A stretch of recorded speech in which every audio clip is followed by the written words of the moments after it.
Assalamualaikum warahmatullahi wabarakatuh. Perkenalkan, saya Tika Puspitasari.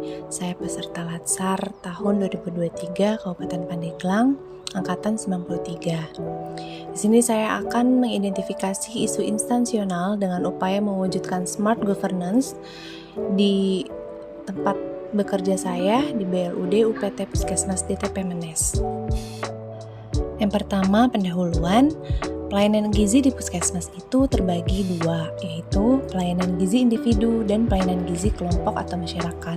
Pelayanan gizi individu adalah suatu kegiatan atau pelayanan yang bertujuan untuk meningkatkan pengetahuan seorang, seperti konsultasi diet individu dan konseling gizi. Sedangkan pelayanan gizi masyarakat adalah suatu kegiatan atau pelayanan yang bertujuan untuk meningkatkan mutu gizi masyarakat. Identifikasi isu kontemporer. Berdasarkan pengalaman saya sejak Agustus 2022 selama menjalankan tugas sebagai nutrisionis ahli pertama di Puskesmas Menes, yang pertama terdapat isu belum optimalnya pelayanan konseling gizi dan promosi gizi di Puskesmas Menes. Hal ini disebabkan karena kunjungan pasien konsultasi gizi masih rendah, belum adanya media promosi gizi, dan di depan ruang pelayanan pasien belum ada media promosi gizi. Konseling dalam gedung hanya dijadwalkan setiap hari Selasa. Hal ini dikarenakan sebelum penulis ditugaskan di Puskesmas Menes hanya ada satu nutrisionis saja. Lalu isu yang kedua, kegiatan penyuluhan gizi bagi ibu balita, ibu hamil, dan ibu menyusui pada sistem 5 meja posyandu belum optimal karena kurangnya pembinaan terhadap kader posyandu. Biasanya ibu hanya datang untuk menimbang balita, mengambil snack atau PMT, kemudian pulang. Yang ketiga, bahan belum optimalnya distribusi dan monitoring serta evaluasi pemberian PMT untuk balita gizi buruk. Hal ini disebabkan tidak adanya format monitoring dan evaluasi pemberian PMT pada balita gizi buruk. Isu yang keempat, belum optimalnya distribusi dan monitoring serta evaluasi pemberian PMT untuk ibu hamil kek. Hal ini disebabkan tidak adanya format monitoring dan evaluasi pemberian PMT pada ibu hamil kek. Untuk isu yang terakhir, belum optimalnya penginputan data balita di aplikasi EPPGBM. Hal ini disebabkan belum adanya surat tugas dari atasan untuk kegiatan penginputan aplikasi EPPGBM, dan sebelum ditugaskan di Puskesmas Menes hanya ada satu nutrisionis saja. Menapis isu dengan metode APKL. Setelah didapatkan isu-isu instansional yang ada di Puskesmas, maka akan dilakukan penapisan dengan metode APKL. Dan didapatkan bahwa isu belum optimalnya pelayanan konseling gizi dan promosi gizi menjadi prioritas utama dibandingkan dengan isu yang lainnya.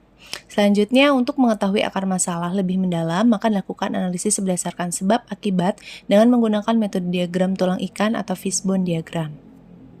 Kemudian di sini ada penyebab terjadinya isu menggunakan fishbone diagram. Yang pertama ada manpower, yaitu kurangnya komunikasi antar petugas, dokter, MTBS, KIA, dan nutrisionis. Lalu kurangnya sosialisasi petugas tentang konseling gizi ke masyarakat. Dan untuk metode, belum optimalnya sistem rujukan ke poligizi. Lalu untuk material, media konseling gizi belum lengkap seperti leaflet. Dan environment, kurangnya dukungan dari keluarga. Selanjutnya, identifikasi penentuan penyebab isu dominan atau isu prioritas. Berdasarkan hasil analisa menggunakan diagram fishbone, kemudian ditapis lagi menggunakan metode USG, memperlihatkan bahwa penyebab utama permasalahan tersebut adalah kurangnya sosialisasi petugas tentang konseling gizi ke masyarakat. Dampak yang terjadi bila isu tidak dicegah, yang pertama, angka kasus kematian meningkat, angka kesembuhan pasien menurun, dan yang terakhir, menurunkan produktivitas masyarakat. Pihak yang terdampak atas isu tersebut yaitu kelompok rawan gizi meliputi bayi dan balita, anak usia sekolah dan remaja perempuan, ibu hamil, nifas, dan menyusui, pekerja wanita, dan usia lanjut. Gagasan pemecahan isu yang pertama membuat alur rujukan internal ke poligizi, lalu yang kedua membuat media leaflet banner terkait pelayanan konseling gizi dan promosi gizi, serta membuat papan nama ruang Kozi Bergizi, yaitu konseling gizi bersama ahli gizi. Yang ketiga, melakukan kegiatan penyuluhan kepada pasien dan pembagian leaflet kepada pasien terkait dengan pelayanan konseling gizi. Yang terakhir, melakukan pelayanan konseling gizi kepada pasien. Sekian pemaparan saya mengenai identifikasi isu instansional dengan upaya mewujudkan smart governance di BLUD UPT Puskesmas DTP Menes. Mohon maaf apabila ada kesalahan dan kekurangan. Wassalamualaikum warahmatullahi wabarakatuh.